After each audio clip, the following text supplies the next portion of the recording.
নমস্কার বন্ধুরা, কাজের লেনি রেসিপিতে সব বন্ধুদের স্বাগত। কড়া গরম করে কড়াতে 1 চামচ পরিমাণ সরষের তেলে শুকনো লঙ্কা, গোটা গরম মশলা হালকা নাড়াচাড়া করে ভাজা করে নিলাম। বড় বড় করে কেটে নেওয়া 3খানা বড় সাইজের পেঁয়াজ, আদা এবং রসুন দিয়ে দিলাম।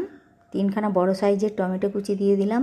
পরিমাণ মতো লবণ দিয়ে নাড়াচাড়া করে ভাজা করতে থাকবো। বেশ বড় বড় সাইজের চিংড়ি মাছের মাথা কয়েকটা দিয়ে দিলাম। এই চিংড়ি মাছের মাথা দেওয়ার ফলে রান্নার স্বাদ আরও দ্বিগুণ বেড়ে যাবে। গ্যাসের ফ্লেমটা লো টু মিডিয়ামে রেখে নাড়াচাড়া করে ভাজা করে নেওয়ার পর 1 মুঠো পরিমাণ কাজু এবং কিশমিশ দিয়ে দিলাম। এরপরে গ্যাসের ফ্লেমটা লো টু মিডিয়ামে রেখে নাড়াচাড়া করে ভেজে নিলাম। সমস্ত উপকরণ ভালোভাবে ভাজা হয়ে গেছে। এরপরে উপকরণগুলো নামিয়ে নিলাম এবং ঠান্ডা করে নেব। নমস্কার বন্ধুরা, আজকের পর্বে নিয়ে এলাম শাহি মশলার রেসিপি। সমস্ত উপকরণ ভালোভাবে ঠান্ডা হয়ে গেছে। মিক্সি জারে নিয়ে নিলাম এবং পেস্ট তৈরি করে নিলাম। এরপর যে কোনো শাহি রান্নাতে আমি এই পেস্ট ব্যবহার করে নেব। রেসিপিটি ভালো লাগলে লাইক দিয়ে চ্যানেলটি সাবস্ক্রাইব করার অনুরোধ রইল। ভালো থাকবে। ফিরবো অন্য রেসিপির সাথে।